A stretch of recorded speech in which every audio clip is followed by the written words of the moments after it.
이어서 모닝와이드 3부가 방송됩니다.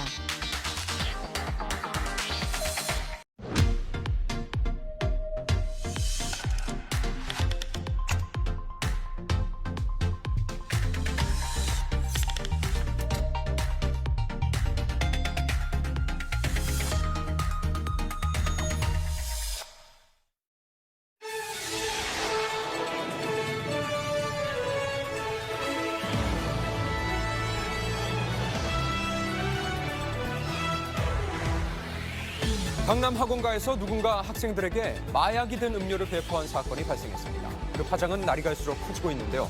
대체 누가 왜 이런 일을 벌인 건지 날에서 취재했습니다. 최근 날이 좋아지면서 목숨을 건 오토바이 라이딩이 기승을 부리고 있습니다. 구불구불한 고개에서 고개 운전은 물론이고 빠른 속도로 다른 차량을 추월하는 등 도로 안전을 심각히 위협하고 있는데요. 그 현장 1m 밀착 르포에서 취재했습니다.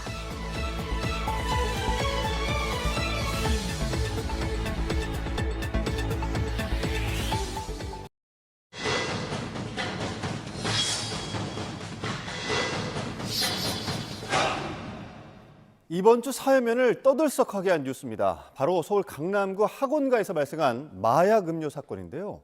도대체 누가, 왜 학생들을 상대로 이런 일을 벌인 것일까요? 날에서 취재했습니다. 서울 강남구 대치동의 학원가. 이곳에선 시험 행사를 가장해서 학생들에게 마약 성분이 든 음료를 나눠준 일이 벌어져 큰 충격을 주고 있습니다. 학생들에게 나눠준 음료에는 기억력 상승이란 문구가 적혀 있고요. 하단엔 대형 제약회사의 이름이 버젓이 쓰여져 있었는데요.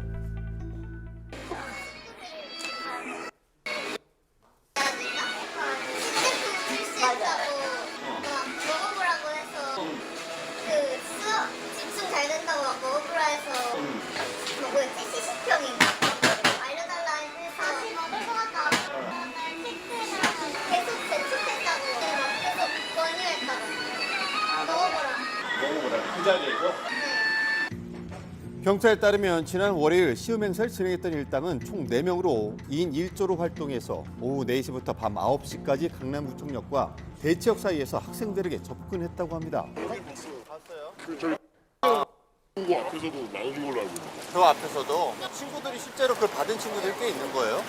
받아서 몇 명 전화했다고 들었어요. 이상은 없대요? 마신 친구들은 없대요 그러면? 마셔가지고 이상해서 이상하게 했대요. 근데 마셔가지고 약간 성분까지 나왔다고 알고 있어요. 시험 행사가 이루어졌던 거리, 학교와 학원가가 밀집돼 있어서 학생들 상대로 한 판촉 행사들이 빈번히 일어나는 곳이라는데요. 실제로 인근 상가의 CCTV를 확인해본 결과 사건 발생 다음 날인 지난 화요일에도 일반 제약회사의 판촉 행사가 이루어지고 있었습니다. 그래서 기억력 증진 같은 문구가 적힌 음료를 받는 일이 이곳 학생들에게는 드문 일은 아니었던 겁니다. 원래 편의점에서 에너지 드링크 같은 거 많이 사 먹잖아요. 비슷한 거. 그러니까 원래 에너지 드링크 같은 거 나눠주거든요. 그런 걸로 생각한 거 아니에요? 게다가 판촉 행사원으로서 꽤나 구색을 갖춘 모습에 학생들은 믿을 수밖에는 없었다고 말하는데요. 한 입 먹어보라고 했어요. 그래서 이런 거 마시면 안 될 것 같다고 하니까 이상한 거 아니라고 자기 약간 일하는 회사원 증 같은 거 보여주면서 핸드폰으로 자기 이런 사람이라고 이렇게 보여줬어요. 그렇게 학생들에게 신뢰를 얻어서 음료를 나눠준 후 그들은 갖은 명목으로 학생들의 보호자 연락처를 받아냅니다. 그리고 다음 날이죠. 음료를 받아간 학생이 부모에게 날아온 한 통의 문자. 자녀가 마약을 마셨으니 시키는 대로 하라는 협박 문자였습니다. 자, 실제로 사건 당일 일당은 음료와 함께 서류처를 들고 다닌 것으로 확인이 됐고요.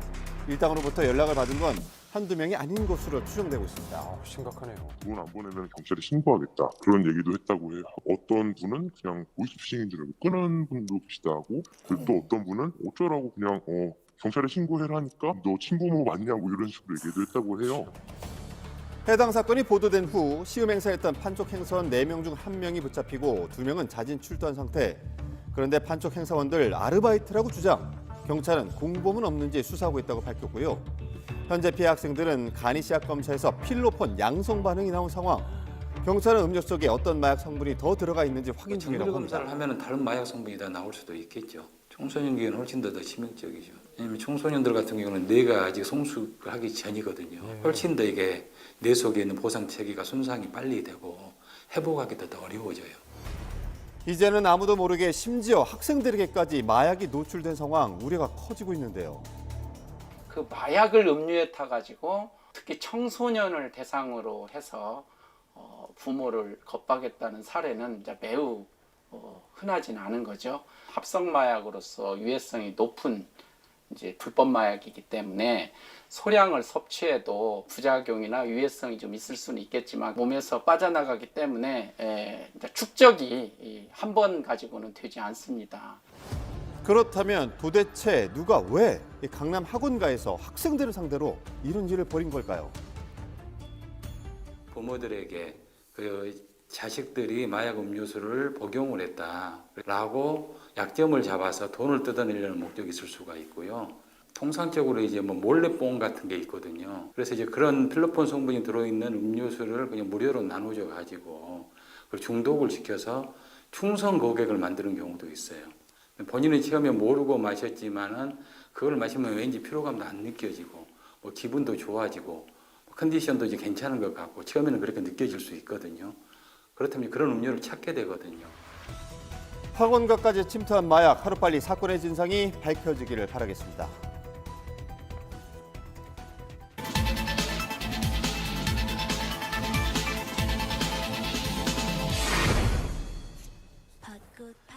날이 따뜻해지고 본격적인 행락철이 시작되면서 봄 내음에 흠뻑 취하는 요즘이죠.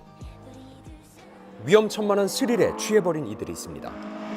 도로 위에서 매일같이 벌어지는 죽음의 질주, 그리고 숨막히는 추격전. 선생님 멈춰주세요. 그래서 그런 거예요. 전국 각지를 점령한 도로 위의 무법자, 오토바이 불법 라이딩 실태를 1m 밀착 르뽀에서 취재했습니다. 지난주 토요일 충북 보은군의 한 고갯길을 달리던 오토바이가 중심을 잃고 쓰러지면서 운전자인 40대 남성이 사망했습니다. 119. 당시 현장에 있었던 목격자를 만났는데요. 펑 해서 봤지. 여기서 그냥 펑 하더라고. 보면서 그런 거예요. 그러다가 쫙 밀린 거지. 뭐 오토바이는 오토바이대로 나가 떨어지고 사람은 사람대로 가드레일에 처박힌 거지. 사고 지점에 그대로 남은 흔적이 그 순간을 말해줍니다. 이게 쓸렸네 여기는. 충돌이 있었던 가드레일 쪽을 살펴보면 얼마나 심각한 사고였는지 한눈에 짐작할 수가 있는데요. 도로 곳곳에는 바퀴 자국이 흉터처럼 남았죠. 동호회원들이 있잖아요. 동호회원들이. 일은 있다고. 아 여기 맨날 오는데? 타는 애들이 여기 맨날 잘 타. 초보도 아니오 그려. 오토바이의 특성상 숙련된 운전자가 안전하게 탄다고 하더라도 언제 어떤 일이 생길지 예측 불가능한데요. 심지어 이곳은 해발 360m, 구불구불한 지형 때문에 오토바이를 몰기 좋은 라이딩 성지라고 소문났다고요. 일부 라이더들은 그야말로 묘기나 다를 바가 없는 고개 주행을 일삼으며 자신의 실력을 뽐내기도 합니다. 실제로 사망사고 바로 다음 날에도 라이더들의 발길이 끊이지 않는데요. 제한 속도 40km지만 아찔한 폭주가 이어집니다. 40km 달려서 이 컵을 다 꺾었잖아요. 그 다음에 더 빨리 달려서 꺾고 싶으면 너무 많이 생기고. 자, 에베레스트 같은 데 가서 그 사람들이 가서 거기서 죽으려고 하는 거 아니잖아. 하나의 뭐라고 생각해? 도전정신이라고 그래, 도전정신. 사고 날 생각은 안 하고 타시는구나. 그걸 당연하지. 이게 사고 난다고 생각하면 왜 타, 위험한 걸. 이런 인식이 문제죠. 라이딩 성지라고 불리는 전국 각지에서는 오토바이 사망 사고가 꾸준히 반복되고 있습니다. 특히 라이더들이 쏠리는 이 일대에서만 지난 한 달 사이 무려 5명이 오토바이를 타다가 숨지는 참극이 발생했습니다. 더 큰 문제는 이 때문에 다른 운전자들까지 위험에 노출된다는 건데요. 중앙선을 침범해 마구잡이로 추월하는 등 안전을 위협합니다. 항상 볼 때마다 위험하게 타요. 추월해서 가죠. 에? 추월해서 가요. 중앙선을 넘어가 반대쪽에서 이렇게 커브를 되게 돌려 들어온다니까 막 그런 적도 있어요. 이제 큰일 날 이제 그래 죽어 진짜.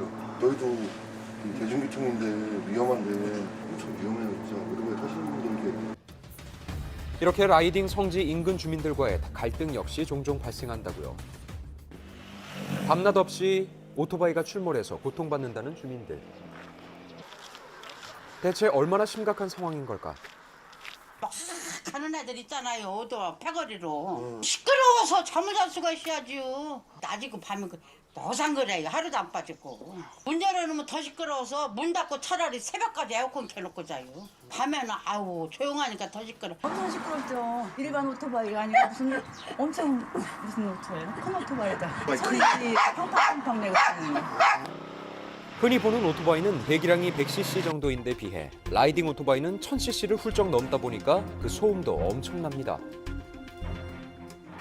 심지어 주거지가 밀집한 도심 한복판에도 라이더들의 명소가 있는데요. 오토바이가 수십 대씩 때를 지어서 한밤에 레이싱을 펼친다고요. 이제 시작이에요. 여름에도 엄청 해요. 여기 막 채요. 속담부터 개판이에요, 개판. 밤이 깊어지고 모두 잠들 때쯤이면 오토바이들이 본격적으로 달리기 시작하며 존재감을 뽐내죠. 앞서거니 뒤서거니 하며 강란의 질주를 이어가는 오토바이 행렬.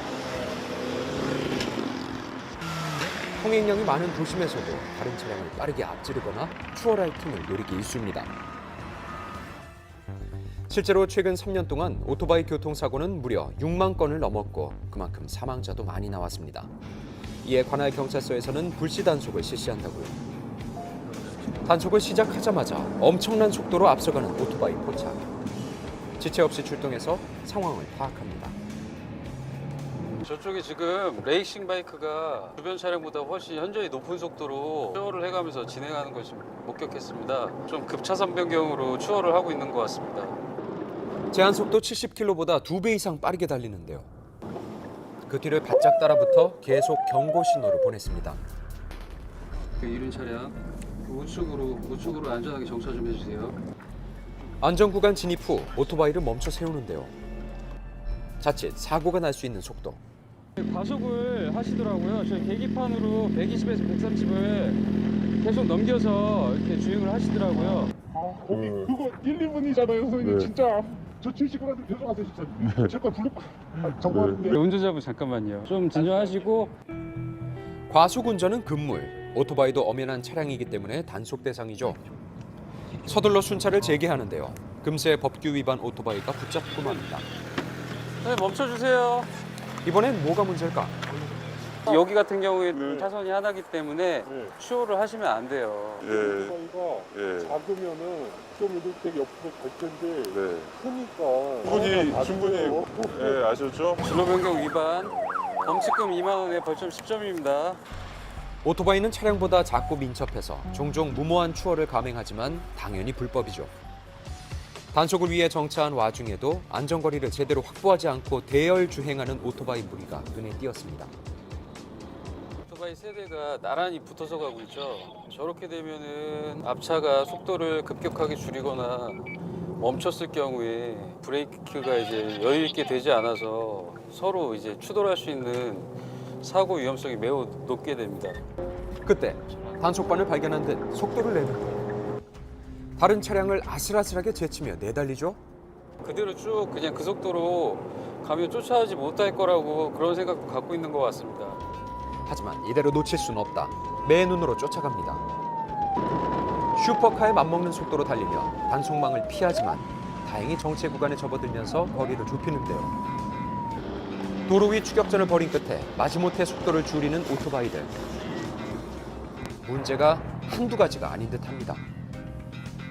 법 위반이 5km 구간 내에서 몇 가지가 이루어졌어요. 도로교통법이 보면은 법 위반을 3회 이상 이렇게 할 시에는 저희가 실무적으로 난폭 운전으로 처벌하고 있습니다. 형사 처벌하고 있습니다.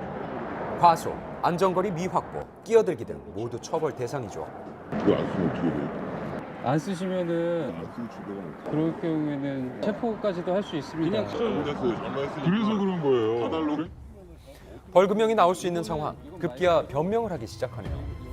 시내를 벗어나서 환자 가잖아요. 환자 간 데서 좀 과속을 했죠. 하지만 이미 단속반의 블랙박스에는 모든 자료가 남은 상황. 이를 토대로 조사를 진행한 뒤 처벌하게 되는데요. 운전은 보통 습관 습관이라고 하는데 속도를 즐기거나 빨리 가기 위해서 자신의 안전은 물론 타인의 안전까지 해치는 경우를 많이 보게 됩니다.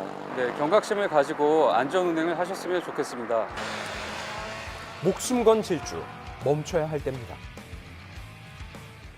네, 목숨을 건 라이더들의 질주 정말 하루 이틀 일이 아닌데요. 네. 무엇보다 다른 운전자들에게 피해를 주고 또 주민들에게 피해를 주고 있잖아요. 그러니까요. 강력한 대책이 필요해 보입니다. 맞습니다. 현재 폭주 예방을 위해서 과속 방지턱을 설치한다든지 또 고갯길 같은 경우에 제한 속도를 좀 낮추는 방안 등이 검토 중인데요. 모두의 안전을 위해서 대책이 하루빨리 마련돼야겠고요. 무엇보다 나와 이웃의 생명을 위협하는 이런 위험한 라이딩 꼭 해야 하는 건지 스스로 뒤돌아봐야겠습니다. 네. 자, 다음 순서입니다. 다음은 한강에 아주 충격적인 괴생물체가 발견됐다는 소식인데요. 그 모습이 매우 놀랍다고 합니다. 지금 바로 확인해 보시죠. 소설보다 더 소설 같고 믿기지 않지만 현실엔 존재하는 이야기를 들려드립니다. 미스터리 리부트. 오늘은 한강에 나타난 괴 생명체에 대한 이야기입니다. 괴물 유출. 요즘 하도 돌연변이도 많이 생기니까. 천지 지변이 어떤 이상이 뭔가 같은 이상이 없던 게 있으니까 좀 이상하지 않냐고. 쫙 있으니까 못 쉰다고요. 새까맣게 떠다니면. 수천 마리도 되겠죠. 완연한 봄 날씨에 수많은 인파로 북적이는 한강. 이곳에 정체불명의 괴 생명체가 나타났던 건데요. 여기 한강 쪽에서 좀 괴물 같은 게 만약에 보여진다면 그런 걸 본 적이 있어요 혹시? 베스? 최근에 뭐가 되게 많이 나타났다 그래서 와본 거거든요. 그래요? 못 본 것 같아. 새들이 많이 유난히 많이 몰려드는 건 봤어도 괴물은 못 봤는데. 괴물 영화는 봤어도 지금은 뭐 괴물이 없죠. 하지만 괴 생명체의 존재에 대해 아는 이가 없는 상황. 평화로워만 보이는 한강에 정말 괴물이 살고 있긴 한 걸까? 그런데 낚시객에서 듣게 된 뜻밖의 이야기. 그걸 발 여러 개 옆에 있어가지고 막 움직여다니는 많아요. 지네 비슷하게 그래가지고 이렇게 움직여가지고. 물인데? 예. 그 주변에 보면 다 떠서 다닌다고요. 새벽에 오든지 저녁에 오면 많아요. 낮에는 없어요? 예. 한강에 어둠이 내려앉으면 괴 생명체가 그 모습을 드러낸다는 것. 녀석들이 출몰한다는 시간까지 기다려보기로 합니다. 새벽 4시, 컴컴한 어둠 속 한강을 다시 찾은 제작진. 과연 소문 속 괴 생명체를 만날 수 있을까요? 우와 이거 뭐야? 이거 봐봐. 뭔데요? 이거 뭐야? 진짜 강물 위에서 포착한 의문의 광경. 정체를 알 수 없는 생명체가 수면 위를 떠다니고 있는데요. 정말 헤엄을 치는 듯 움직이는 모습이 어쩐지 기괴합니다. 와 진짜 많다. 이게 뭐예요? 세어보기도 어려울 만큼 엄청난 수의 괴 생명체들이 떠 있는데요. 이리 와봐 이리 와봐. 계속 있어 계속. 쭉 있다 쭉. 게다가 이 녀석들 한 곳에만 있는 게 아닙니다. 강변을 따라 쭉 퍼져 있는 괴 생명체들이 끝도 없이 나타나 무섭기까지 한데요. 소문 속 한강의 괴 생명체가 확실해 보입니다. 도대체 녀석들의 정체는 무엇일까? 뭐야? 징그럽다. 뭔가 생선 새끼 같은데요? 뭐 애벌레 유충 아니야? 애벌레 아니야? 근데 그렇다기 너무 크잖아. 괴물 유출. 점점 더 미궁 속으로 빠져가는 괴 생명체의 존재. 조금 더 자세히 살펴보겠습니다. 지네같이 생겼는데요? 지네요? 네. 그렇지 않아요? 다리 엄청 많고 그냥 지네같이 생겼는데. 밝은 곳에서 본 녀석들의 모습. 몸의 끝엔 입으로 추정되는 부위도 있었는데 정체에 대한 단서를 찾을 수 있을지 직접 검색해보는 사람들. 거머리? 거머리? 비슷하게 생기긴 했는데. 긴 몸통과 꾸물거리는 움직임이 마치 거머리와도 비슷해 보이는데요. 전문가들은 과연 이 괴 생명체의 정체에 대한 답을 줄 수 있을까? 체절이 있고요. 이거는 얘네가 이제 환영동물에 속하는데, 그리고 체절만 있는 게 아니라 옆에 보면 이렇게 다리가 있죠. 그리고 다리 사이에는 다리 털들이 검게 보이는 게 다리 털이거든요. 참개찌렁이 종류예요. 흔하게 이제 낚시용으로도 쓰는 그런 개찌렁이 종류랑 굉장히 유사한 종이에요. 같은 과에 속하는 애들이. 낚시 미끼로도 쓰이는 갯지렁이의 한 종류라는 겁니다. 시중에서 판매하는 갯지렁이와 비교해 볼까요? 몸통 크기에서는 차이를 보이지만 생김새만 봤을 땐 매우 유사한 모습이죠. 갯지렁이가 어떻게 왜 여기에 있게 된 걸까요? 염분이 낮은 곳에서도 충분히 살고 있는 거죠. 과거의 기록들을 봐도 갯지렁이가 이 종뿐만 아니라 백금갯지렁이 종류도 한강에서 채집이 돼요. 걔네들은 원래 여기에 적응해서 사는 개체들이거든요. 강물과 바다가 섞이는 기수 지역에 점점 염분이 생기면서 바다 생물인 갯지렁이가 강에서도 서식할 수 있게 됐다는 겁니다. 놀랍죠. 실제로 이렇게 펼쳐지는구나. 예를 들어서 이 갯지렁이가 살지 않는 곳에서는 뭐 이런 현상을 볼 수가 없으니까. 하지만 이렇게 수많은 갯지렁이들이 한 번에 출몰한 것은 의아한 상황. 이전엔 잘 보이지 않던 녀석들이 그것도 갑작스럽게 나타난 것에 의문을 품은 사람들도 많아지고 있는데요. 전례가 없으면 사실 뭐 새로운 그 현상일 수도 있으니까 지진 전조 현상이면 사실 육지에 있는 동물들도 막 반응을 하잖아요. 근데 지진이 일어날 걸 알고 다른 데로 이동하는 거예요. 칠레와 멕시코에 심해어가 잇따라 출현하자 지진에 대한 불안이 확산하고 있습니다. 실제로 지난 2020년 알래스카에서 4m에 달하는 산갈치가 잡힌 후 대규모의 지진이 발생해 전조 현상에 대한 논란이 있었죠. 지난 1월 9일 인천 강화 해역에서 났던 지진을 제외하고는 없습니다. 서울에는 전혀 없었습니다. 갯지렁이가 나타나면 지진이 발생한다라고 말씀드릴 수는 없을 것 같습니다. 과학적으로 아직 그 인간관계가 증명되지 않았거든요. 갯지렁이의 대거 출몰이 지진 전조 현상으로 보기엔 어렵다는 건데요. 자연재해와도 관련이 없다면 녀석들이 나타난 이유는 뭘까요? 갯지렁이들은 좀 정화작용을 하는 생물들이거든요. 정화작용. 예, 갯벌 정화작용. 갯지렁이는 주로 갯벌에 살면서 오염물질 등의 유기물을 흡수해 정화 역할을 하는 생물입니다. 토질 변화가 있을 수 있지 않겠어? 그럼 여기서 나왔으면 오염됐다는 거 아니에요? 오염됐다거나 뭐 열병합 발전소 있잖아요. 나가는 물이 저기 있어요. 수로가 있긴 있어요. 나가는 수로가 있지요, 당연히.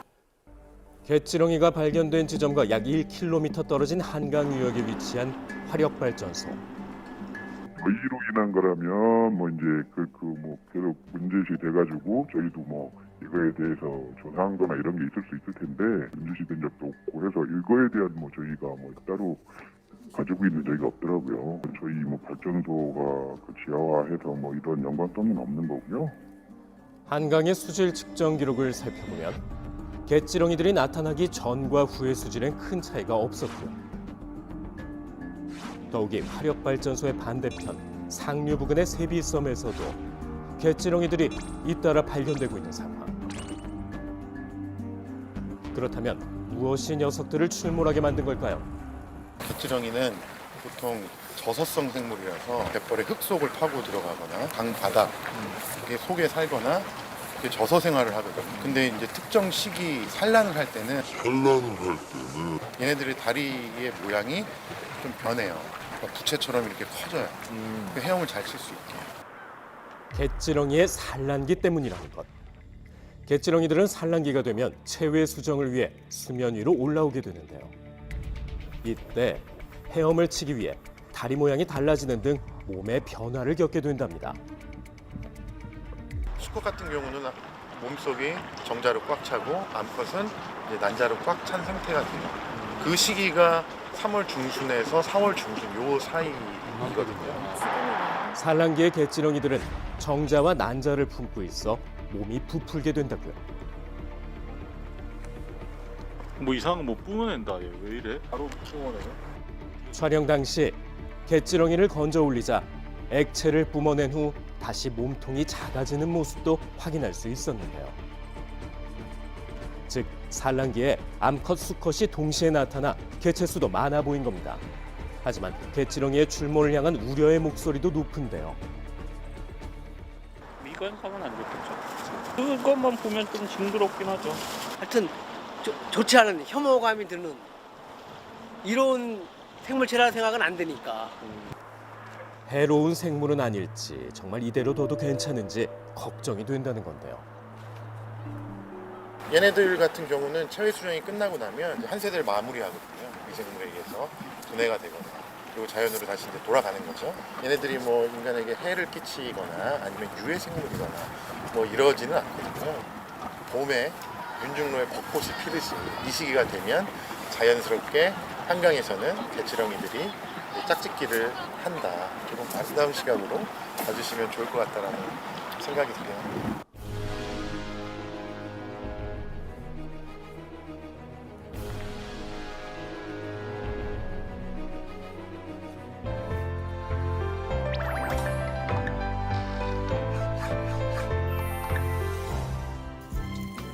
오늘 찾은 곳은 제주의 서쪽 애월. 따뜻해진 봄 날씨와 함께 활짝 핀 유채꽃들이 제일 먼저 반겨주는데요. 노랗게 물든 제주에서 만나는 오늘의 내 손 내 집. 과연 어디 있을까요? 이 집인가 봐요. 오, 특이해요. 독특한 집의 외관만큼 점점 더 궁금해지는 오늘의 주인공들. 아, 반갑습니다. 네, 반갑습니다. 어서 오십시오. 아, 반갑습니다. 집 위에 그 집이 올라가 있는 것 같고, 그 옆에 또 집이 하나 있는 것 같고. 독특하네요. 빗각으로 이렇게 서로 만난 집이에요. 두 개가 하나가 된 집입니다. 아, 두 개처럼 보이는데 하나의 집인 건가요? 그렇죠. 네. 우리가 알던 일반적인 집의 형태와는 조금 다른 모습이죠. 토지의 그 지형에 따라 제가 이렇게 디자인하고 설계를 하다 보니까 독특한 어떤 형태의 집이 나오게 됐습니다. 세 채의 공간이 하나가 된 특별한 집. 본격적으로 살펴볼까요? 집 외관은 다양한 재료와 마감 형태로 더욱 멋스럽죠. 이 정면에 들어올 때 조금 뭐랄까 부드러운 면을 주기 위해서 이쪽만 이렇게 용접 쌓기를 한 거고요. 요거는 그냥 마감을 안 하고 그 있는 그대로 모습을 그냥 좀 살려서 좀 빈티지 느낌으로 그냥 가자. 그 느낌이 있죠. 네. 자, 집 내부로 들어가 볼까요? 유리창을 사용한 여다리 문을 열면 제일 먼저 주방이 보입니다. 화이트 톤의 벽지로 깔끔함을 주면서 식탁과 싱크대 등 목재 가구와 소품이 조화를 이루는데요. 카페 같아요. 네. 너무 예뻐요. 제가 커피를 되게 좋아하거든요. 친구들도 오고 좀 수다도 떨고 그럴 예쁜 공간이 하나 있었으면 좋겠다 싶어서 제가 남편한테 여기 좀 특별히 신경 써달라고 부탁을 했어요. 커피를 좋아하는 아내의 취향을 100% 반영한 주방. 높은 천장이 허전하지 않도록 고택의 석가래를 활용해 고즈넉함을 더했습니다. 현관 너머에 바로 주방을 배치한 이유가 있다는데요. 보통 이게 밖에서 들어오면은 거실이 먼저 보이거든요. 네. 여기는 주방이 먼저 보이네요. 네. 저희 집은 사실 거실이 없습니다. 거실이 없어요. 왜냐하면 식구들이 모여서 앉아서 얘기할 수 있는 시간이 딱 꼬집어 보면 식사 시간 말고는 없더라고요. 아이들이 크다 보니까 밥 먹고 나서는 다 자기 방에 들어가서 주방을 지나 안쪽으로 더 들어가면 본격적인 생활 공간이 나오는데요.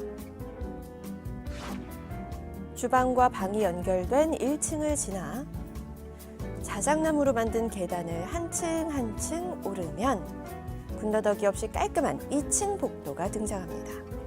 2층에서 부부가 가장 아끼는 공간이 있는데요. 다름 아닌 안방. 지붕 모양을 그대로 살린 천장에 간접 조명으로 은은함을 연출했습니다. 너무 좋아요. 좋죠. 안방 베란다에서 매일매일 볼 수 있다는 이 풍경 정말 일품이죠. 아침 상쾌한 바람 맞고 새들 인사하고. 여기가 집 위에 집같이 보이는 신기한 공간이죠. 다른 저기서 멀리서 봤을 때 집이 너무 단순하지 않고 공간을 조금 더 제가 이렇게 부각시키기 위해서 이 공간을 이렇게 제가 이렇게 도출을 시켜줬죠. 마치 세장처럼. 예, 세장처럼. 이렇게 나오면은 뭔가 자연 공간과 더 공유를 할 수 있다 그런 느낌이에요. 독특한 집을 짓고 싶었대요. 남들이 없는 새로운 집. 세상에 네. 없는 네. 단 하나의. 그렇죠. 예.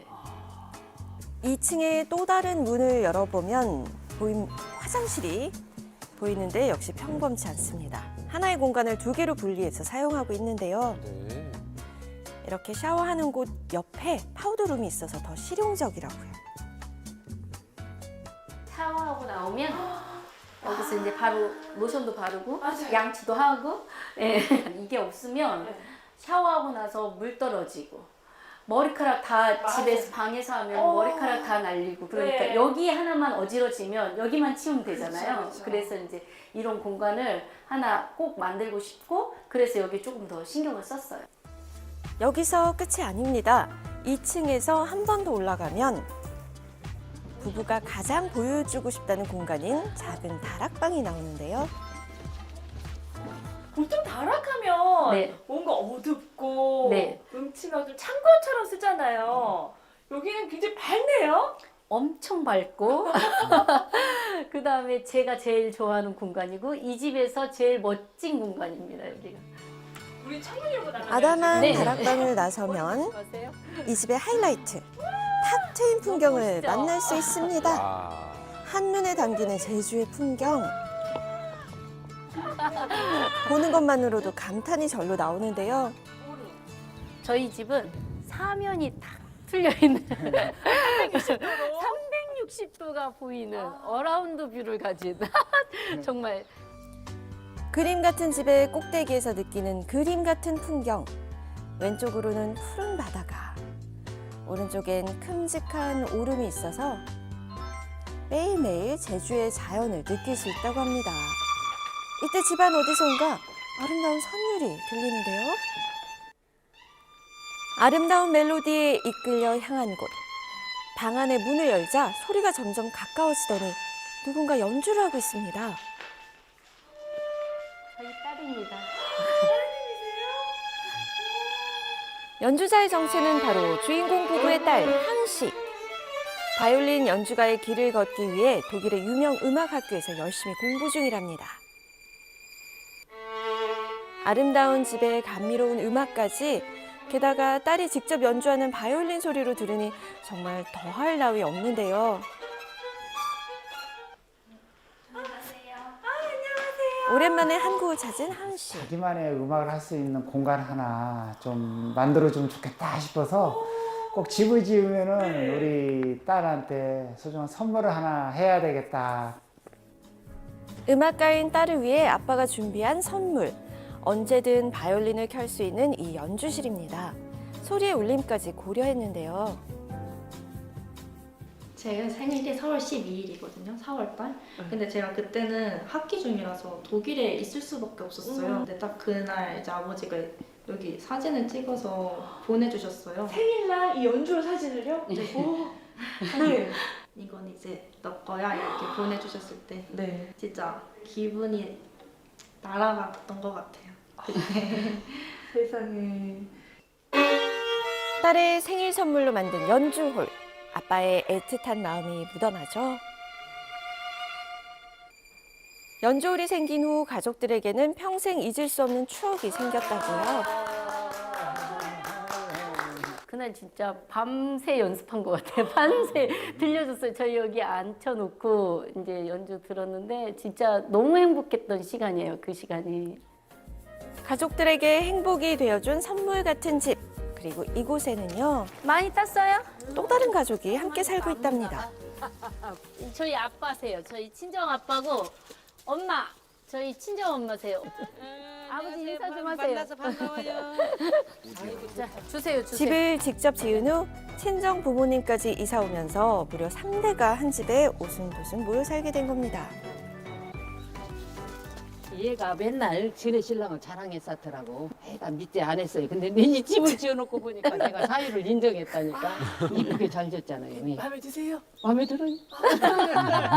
누가 자식들이 같이 살자고 하는 놈도 없고 또 우리가 살으려고 생각지도 안 했는데 애들하고 이러고 살다 보니까 좋은 점이 많아요. 부부가 이곳에 집을 지은 데에는 사연이 있다는데요. 예전에 이게 과수원으로 사용을 했던 부지고요. 저희가 처음 결혼을 했을 때 이 부지에 창고가 하나 있었는데 그 창고를 리모델링 해가지고 저희 아이들을 여기서 낳았어요. 그 어렸을 때 여기서 아이들을 낳고 소소하게 살았던 그 기억이 가난했지만 되게 좋았었거든요. 그래서 다시 나중에 돈 벌어서 여기다가 집을 짓고 싶은 마음이 좀 있었어요. 그래서 가구 공방을 하던 남편은 고향 땅에 집을 짓기 시작했고 약 1년 만에 이 근사한 집을 완성했습니다. 집의 건너편에는 남편만의 공간이 마련돼 있는데요. 여기가 제가 작업하는 공방 작업실입니다. 타고난 손재주가 좋은 남편은 혼자서 집을 지은 건 물론 인테리어 소품과 가구까지 직접 만들었다고 합니다. 자신만의 아이디어를 담아 뚝딱뚝딱 무엇이든 만들어낸다는데요. 뭔가를 들고 연조울에 나타난 남편. 이 뭐야? 신기한 거 만들었다. 의자인가요? 당신한테 선물 좀 특별한 콘솔 테이블. 콘솔 테이블. 가볍고 좋네. 자, 이렇게 앉는 거야? 남편이 손수 만든 건 아내를 위한 부드럽네. 콘솔 테이블. 아내의 마음에도 쏙 든 감사합니다. 모양인데요. 주인공 가족만의 작은 찻집 오픈. 차 한 잔의 여유와 함께 딸의 바이올린 연주도 시작됩니다. 남편이 만든 연주홀에서 아내가 준비한 향긋한 차 한 잔 마시고 딸의 연주를 감상할 수 있는 이 시간, 가족들은 감사함을 느끼는데요. 시간은 흘러 어느새 해가 저물고 특별한 저녁을 위한 바베큐 타임. 노릇노릇 고기가 익으면 가족들의 오붓한 저녁 식사도 시작. 오늘은 이제 우리 하은이가 얼마 안 있으면 이제 다시 가거든요. 그래서 이제 밥 같이 먹기로 해서 모였어요. 아버지가 정성스레 깐 새우는 역시나 사랑스러운 딸의 입으로 이렇게 쏙 들어갑니다. 너무하네. 딸내미만 주고 나도. 온 가족이 얼굴을 맞대고 맛있다? 함께하는 저녁 시간. 혼자만 밥 먹다가 갑자기 다 같이 제 가족이 밥 먹으니까 외롭지도 않고 원래 같이 먹어야 맛있잖아요. 혼자 먹을 때보다. 그래서 더 맛있고 더 많이 들어가고 그래요. 가기 싫겠네요. 맞아요. 가족 모두에게 행복을 선물한 집, 그 의미가 남다른데요. 만약에 집이 우리에게 이렇게 안 주어졌다면은 이런 시간들이 과연 있었을까? 또 식구들이 또 좋아하고 또 행복하는 그 모습 자체가 저에게는 또 힐링이고 또 감사하죠. 앞으로도 늘 행복이 머무는 집이길 바랍니다. 네, 집 자체만으로도 굉장히 독특하고 멋진데 저런 제주의 풍경과 어우러지니까 뭐 말 그대로 그림 같은 집이네요. 네, 그렇습니다. 또 딸아이를 위한 연주홀도 정말 감동적이지 않나요? 그러니까요. 네, 고생해서 지은 집에서 온 가족이 행복한 모습을 보는 기쁨은 이루 말할 수 없을 것 같습니다. 자, 잘 봤고요. 지금 4월 7일 금요일 아침 모닝와이드 3부 8시 20분 지나고 있습니다. 꽃피는 계절 4월, 기다리던 봄이 왔습니다. 하지만 봄철이면 어김없이 찾아오는 불청객이 있으니 바로 미세먼지. 지난달만 해도 사흘에 하루꼴로 나타난 고농도 미세먼지 현상. 유독 봄에가 좀 더 강한 것 같아요. 황사까지 있으니까. 집 밖에 나와도 간지럽고 콧물이 나고 그러고. 올해도 미세먼지 지옥에 갇혀버렸는데요.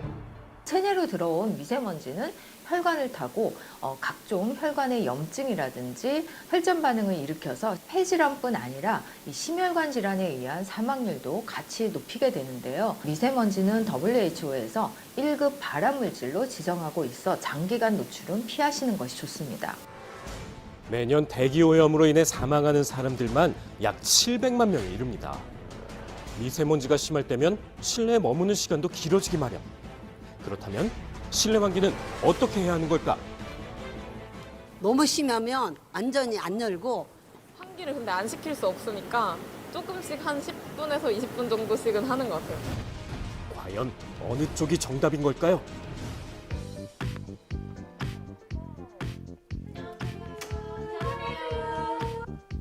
일곱 살 아이를 둔 엄마 임지영 씨에겐 요즘 고민이 한 가지 있습니다.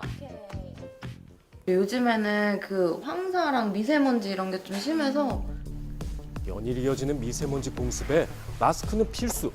오늘이 류하나 오늘 우리 미세먼지 어떤지 한번 보자. 아 류하나 미세먼지 엄청 나빠 오늘. 마스크 꼭 쓰고 있어야 돼 알았지? 이거 봐 매우 나쁜데. 아 어떡해. 미세먼지를 뚫고 오늘도 등원 완료. 집에 돌아오자마자 공기청정기부터 켜는데요. 네, 되게 열심히 쓰고 있고 이거 제가 필터도 되게 신경 써서 중간중간 갈고 있어요. 얼마나 자주 가세요? 저 길면 6개월. 만약에 이제 좀 공기질이 안 좋았다 그러면 한 3개월 만에 갈 때도 있고. 아이가 없는 틈을 타서 본격 집 청소에 돌입. 그런데 황사도 미세먼지도 허락하지 않겠다는 듯 굳게 닫아놓은 창문. 미세먼지랑 황사 이런 것들 때문에 좀 열기가 좀 꺼려져가지고. 청소하는 내내 집안의 창문이란 창문은 완전 봉쇄. 작은 틈도 용납할 수 없다는 지영 씨의 굳은 의지가 느껴집니다. 같은 시각 외부 초미세먼지 농도는 나쁨 수준. 그렇다면 실내는 어떨까요?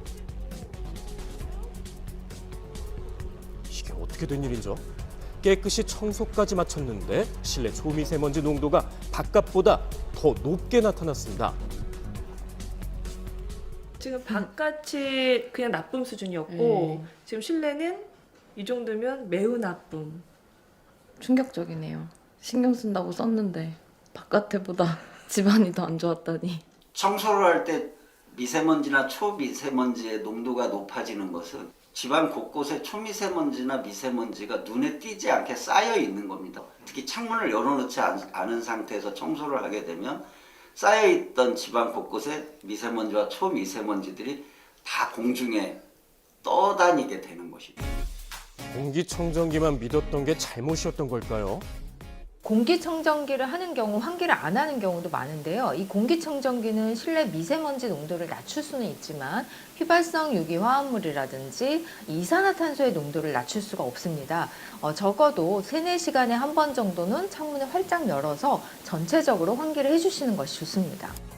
실내 공기오염을 일으키는 오염물질과 유입 경로는 일일이 헤아릴 수 없을 만큼 다양한 원인이 있는데요. 실내에는 우리가 막연히 생각하는 것보다 훨씬 많은 오염물질이 있습니다. 이산화탄소라든지 포름알데히드, 또 휘발성 유기화합물, 다양한 오염물질들이 축적돼 있습니다. 실내 공기를 환기하지 않고 그대로 며칠간 있다. 그러면 그냥 내 몸을 그 속에 던지는 것과 마찬가지입니다. 실제 한 연구에 따르면 3인 가구가 거주하는 아파트 거실을 밀폐했을 때 이산화탄소 농도 변화를 측정한 결과 불과 2시간 만에 이산화탄소 농도는 4배나 뛰었습니다. 밀폐된 공간이라고 한다면 산소는 소비되고 CO2는 증가하게 되겠죠. 전혀 우리가 안 열고 24시간, 48시간을 이 안에서 생활한다. 그러면 치명적일 수도 있어요. 실내 공기오염이 심각한 문제로 떠오르면서 정부는 30세대 이상 거주지에 환기 시스템 설치를 의무화하고 있는데요. 지영 씨 역시 환기 시스템 사용자였습니다. 자체 환기 시스템은 얼마나 자주 이용하세요? 저희 거의 하루에도 몇 번씩 또 이제 음식하면 또 이제 안 좋은 공기 나올까봐 또 그때도 틀고 또 애 뛰면 또 틀고. 그럼 환기 시스템 필터는 교체를 하세요? 필터는 교체를 한다는 생각을 못 해봐가지고 이게 그냥 내장돼 있다 보니까 이제 아파트 차원에서 관리를 해주는 게 아닐까. 잘 보이지 않고 손도 잘 닿지 않는 사각지대에 있어 간과했던 것. 그럼 지금 여기 거주하신 지는 얼마나 되셨어요? 지금 3년 조금 넘었어요. 그러면 3년 동안 한 번도 갈지 않으신 거네요. 네. 아파트에는 집집마다 환기 장치가 있지만 정작 있는지 몰라서 혹은 사용법을 제대로 몰라서 못 쓰는 경우가 많습니다. 입주 후 3년 동안 꾸준히 사용하면서도 필터 교체 이력은 전무하다는 지영 씨네. 3년 만에 처음으로 그 속을 들여다봤습니다. 이건 이제 헤파 필터인데요. 원래는 이렇게 하얀색으로 나와야 되는데 많이 사용하셔서 먼지가 많이 껴서 좌측에 보시면 이 색깔로 지금 변한 겁니다. 한눈에 봐도 묵은 먼지가 심각한데요. 필터 교체를 한 번도 안 하신 세대를 가서 미세먼지 측정을 해보면 거의 한 2~3배 정도 나옵니다. 필터 교체 한 번도 안 하셔서 그래요. 어때요, 보시니까? 그니까요. 이게 지금 원래 애한테 좋은 공기를 주고 싶었는데 오히려 이게 효과가 없었을 거라 생각하니까 좀. 지난 과오는 잊어버리고 깨끗한 실내 공기를 위해 새 필터로 교체 완료. 너무 상쾌하고 너무 개운하고 이제 앞으로 또 체크 잘 해가지고 교환을 잘 해서 깨끗한 공기로 살아보도록 하겠습니다. 환기에 더 신경 쓰고 살아요. 화이팅! 이번에 만날 분은 누구시죠? 실내 환기를 슬기롭게 하신다는 분이 있어 찾아왔는데요. 그 노하우를 들어보겠습니다. 안녕하세요. 조리 시 중요한 환기 노하우. 창문을 열고 주방 후드를 켠 다음에 요리를 시작하는 건데요. 요리할 때는 항상 열어둡니다. 후드를 켜지만 그래도 먼지가 많이 발생돼서 환기 차원에 열어두고 있습니다. 조리 후에도 30분 이상 환기를 충분히 해주는 것이 중요합니다. 한 실험 결과 후드를 켜지 않고 고등어 한 마리, 삼겹살을 굽는 경우에 미세먼지 농도가 무려 6배 이상 높아지는 것으로 나타났습니다. 따라서 조리 시 환기는 필수. 이거 끌까요? 아니요, 이거는 한 10분 정도 계속 켜둡니다. 요리 다 끝났는데요. 네, 그래도 아직 남아있는 먼지들이 있어서 계속 켜둡니다. 이렇게나 환기를 챙기는 이유가 뭘까요? 제가 기관지가 좀 약한 편이기도 하고요. 미세먼지 있는 날에는 뭐 목이나 코가 아프기도 하고요. 육안으론 깔끔해 보이는 집안. 과연 미세먼지 농도는 어떨까? 오, 확실히 좋아요. 33. 실내 초미세먼지 농도 아주 좋은 상태. 야외와 비교하면 절반 수준입니다. 그리고 평소 미세먼지가 심한 날이면 꼭 한다는 이것. 이건 제가 만든 미세먼지 퇴치 용액인데요. 눈에 보이지 않는 공기 중에 미세먼지가 뭐 옷이나 먼지에 굉장히 많거든요. 그런 미세먼지를 가라앉히게 한 다음에 닦아낼 수 있습니다. 베이킹소다, 알코올, 식초. 이 세 가지면 충분합니다. 뜨거운 물과 함께 섞고 식혀준 다음 뿌려서 닦아내면 끝. 워낙 깔끔하신 분이라 정말 바닥이 깨끗했는데 약간 이렇게 좀 먼지가 묻어 나오네요. 환기를 위한 노력 여기서 끝이 아닌데요. 저 환기 시스템 필터 교체할 때가 돼서 지금 교체하려고 합니다. 한 6개월에 한 번 정도 주기가 되면은 정기적으로 갈고 있습니다. 평소 환기 시스템 사용하면서 교체 권고 주기인 6개월을 넘기지 않는 것이 경찬시의 슬기로운 환기 관리법 중 하나랍니다. 이게 6개월 정도 사용한 필터입니다. 하루 8시간씩 6개월간 사용한 필터의 상태. 새 필터와 비교하니 더 차이가 극명합니다. 환기의 숨은 고수답게 환기 필터도 손쉽게 셀프 교체 완료했습니다. 이 환기의 중요성을 잊기가 쉬운데 오늘 정말 많이 배운 것 같아요. 미세먼지 심한 이 봄철에 환기 꼭 시켜야겠습니다. 며칠 사이에 날씨가 참 변화무쌍합니다. 전국에 내리던 봄비는 오늘 새벽에 모두 그쳤는데요. 이번에는 미세먼지가 기승입니다. 중국에서 황사까지 유입되면서 인천과 경기 남부 그리고 충남권과 호남은 매우 나쁨 수준까지 오르겠습니다. 주말에는 다시 맑은 하늘이 드러나겠고요. 일요일 낮부터는 기온이 약간 오를 전망입니다. 네. 주말 잘 보내시고요. 저희는 월요일 아침에 다시 찾아뵙겠습니다. 고맙습니다. 몰린 듯이 눌러 모두 다 like it 내가 추는 춤을 다들 따라춰